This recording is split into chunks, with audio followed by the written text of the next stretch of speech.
Please be seated.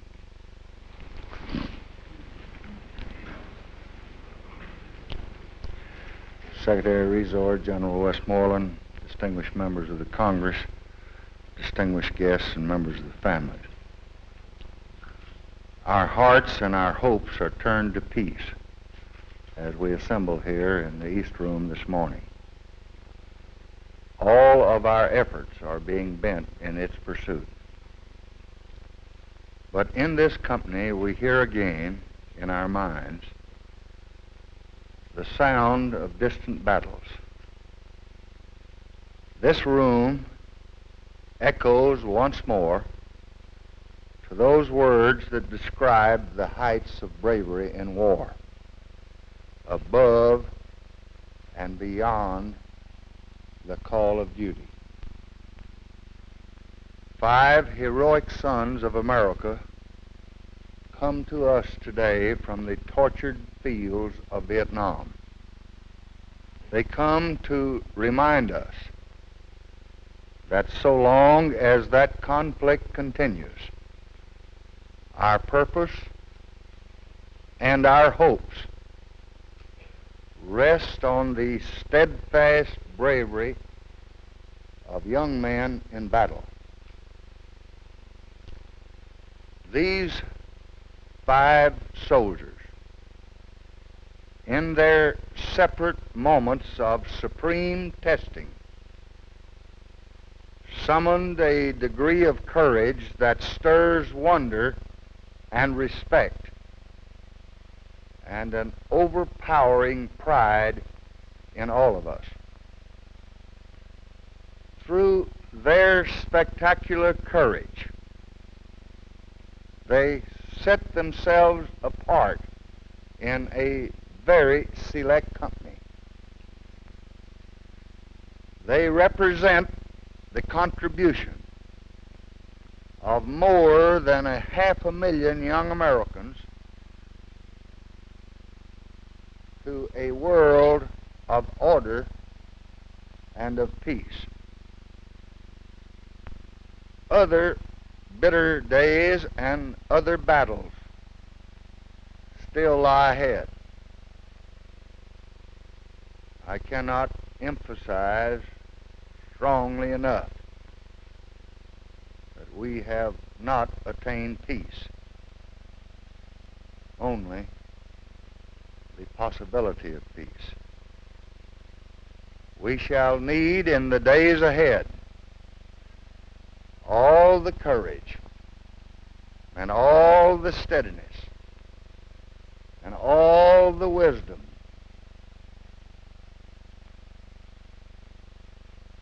that the brilliant commander of these men, General Westmoreland, has evidenced throughout this terrible ordeal, and that these men bring evidence of here today. Other brave men will be called upon to perform other brave acts before the search for peace yields a settlement at the conference table. But men like these have brought us the distance that we've traveled. And men like these will see us the rest of the way. Freedom will be forever in their debt. And finally, that prize for which all the world hungers will be their monument. The work of heroes who stood fast, when standing fast was really the only true way to a lasting and to an honorable peace. Secretary Resor will now read the citation. The President of the United States of America, authorized by Act of Congress March 5, 1863, has awarded in the name of the Congress the Medal of Honor to Chaplain Angelo J. Litke, United States Army. for conspicuous gallantry and intrepidity in action at the risk of his life above and beyond the call of duty. On December 5, 1967, Chaplain Lipke distinguished himself while serving with Company A, 4th Battalion, 12th Infantry, near Phuoc Lac in the Republic of Vietnam. Company A came under intense fire from a battalion-sized enemy force. Observing two wounded men, Chaplain Lipke moved within 15 meters of an enemy machine gun position to drag them to the relative safety of the landing zone. Inspired by his courageous actions, the company began placing a heavy volume of fire upon the enemy's positions. Chaplain Lipke began moving upright through the enemy fire, administering last rites to the dying. Noticing another trapped and seriously wounded man, Chaplain Lipke crawled to his aid, rolled on his back, placed the man on his chest, and crawled back to the landing zone. He returned to the action, and it came upon a man entangled in dense underbrush. Intense enemy fire was directed at him, but Chaplain Lipke calmly broke the vines and carried the man to the landing zone. Chaplain Lipke stood up in the face of hostile fire and personally directed medevac helicopters into and out of the area. Despite painful wounds in the neck and foot, Chaplain Lipke personally carried over 20 men to the landing zone for evacuation. Through his inspiration and heroic actions, Chaplain Lipke saved the lives of a number of his comrades and enabled the company to repulse the enemy.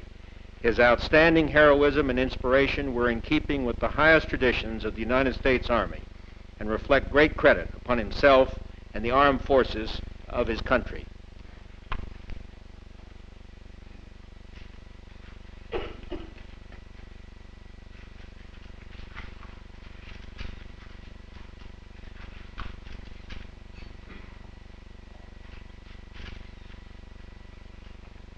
The President of the United States of America, authorized by Act of Congress, March 3, 1863, has awarded in the name of the Congress the Medal of Honor to Captain James A. Taylor, United States Army, for conspicuous gallantry and intrepidity in action at the risk of his life above and beyond the call of duty.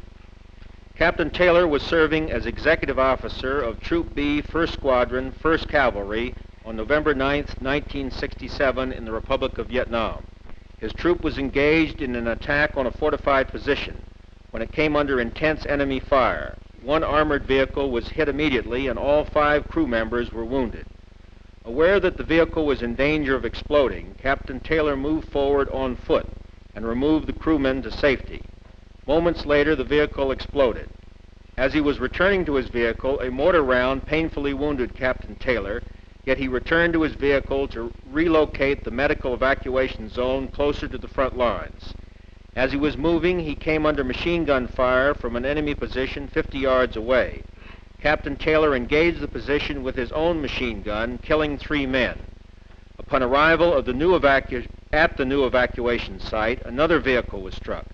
Again, Captain Taylor rushed forward, pulled the wounded from the vehicle, and returned them to the evacuation site. His actions of valor were a source of inspiration to his troops and were responsible for saving the lives of a number of his fellow soldiers. His actions were in keeping with the highest traditions of the United States Army and reflect great credit upon himself and the armed forces of his country.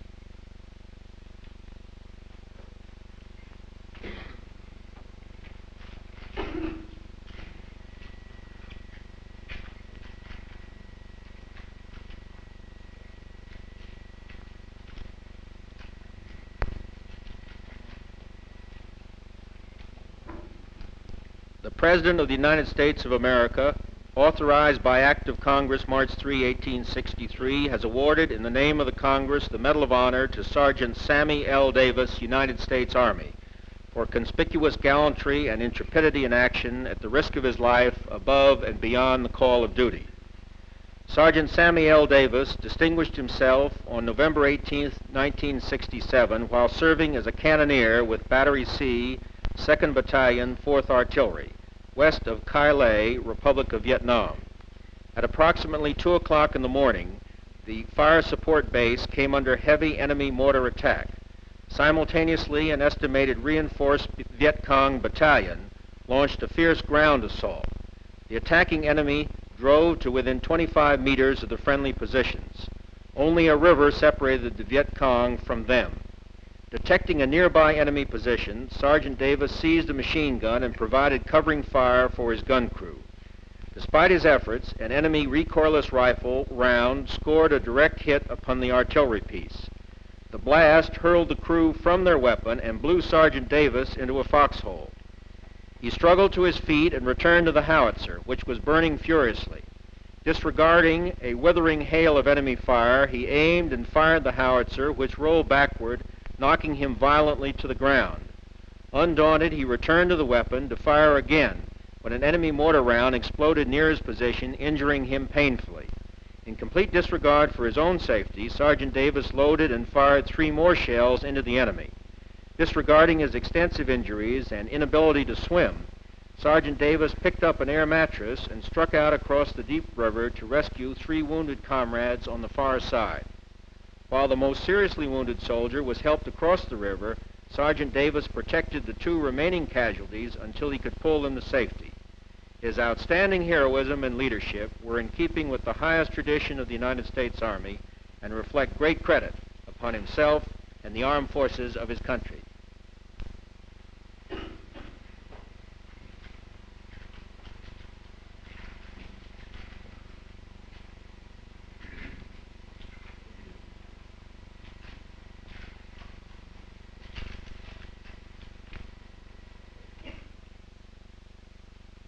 The President of the United States of America, authorized by Act of Congress March 3, 1863, has awarded in the name of the Congress the Medal of Honor to Specialist 5 Dwight H. Johnson, United States Army, for conspicuous gallantry and intrepidity in action at the risk of his life above and beyond the call of duty.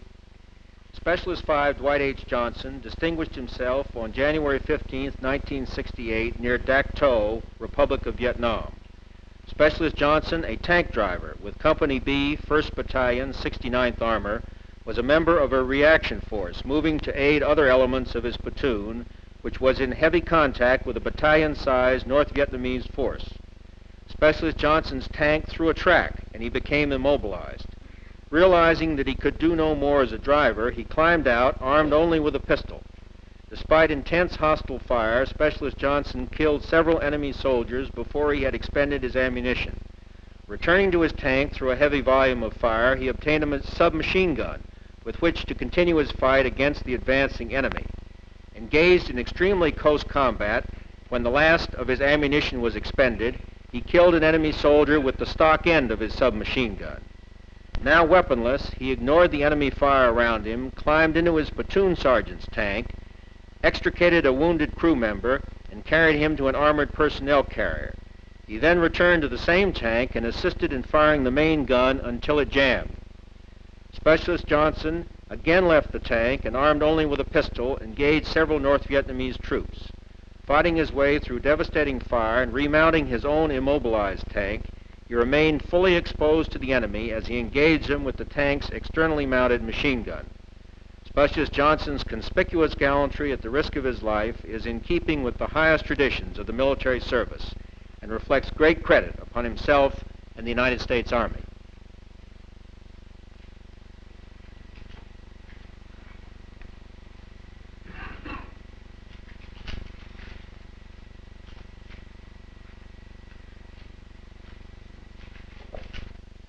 The President of the United States of America, authorized by Act of Congress March 3, 1863, has awarded in the name of the Congress the Medal of Honor to Specialist 4 Gary G. Wetzel, United States Army, for conspicuous gallantry and intrepidity in action at the risk of his life above and beyond the call of duty. Specialist 4 Gary G. Wetzel, 173rd Assault Helicopter Company, distinguished himself near Ap Dong An in the Republic of Vietnam. On January 8, 1968, Specialist Wetzel was serving as a door gunner aboard a helicopter which was part of an insertion force trapped in the landing zone by intense and deadly hostile fires.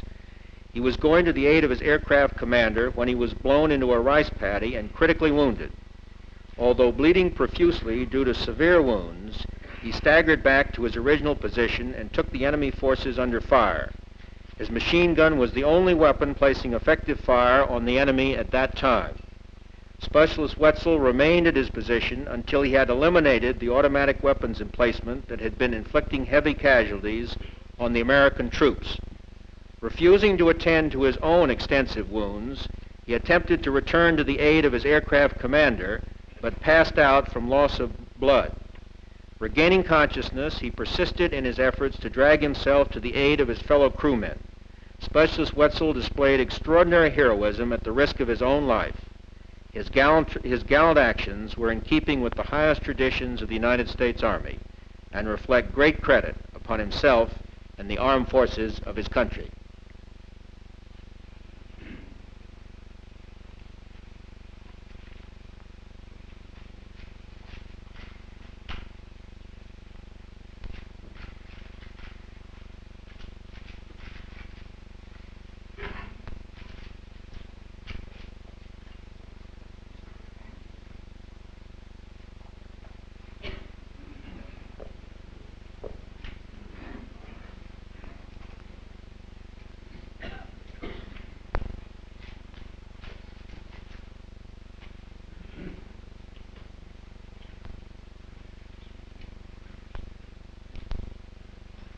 Someone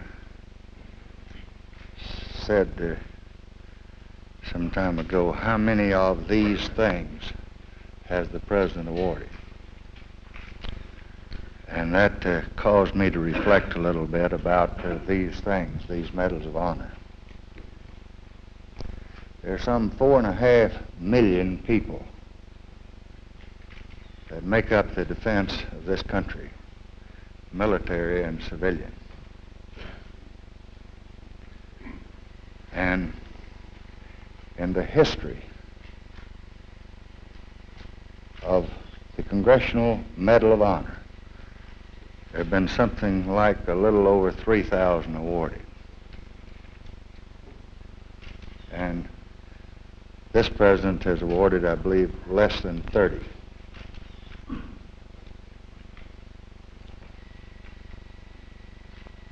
Out of 200 million Americans,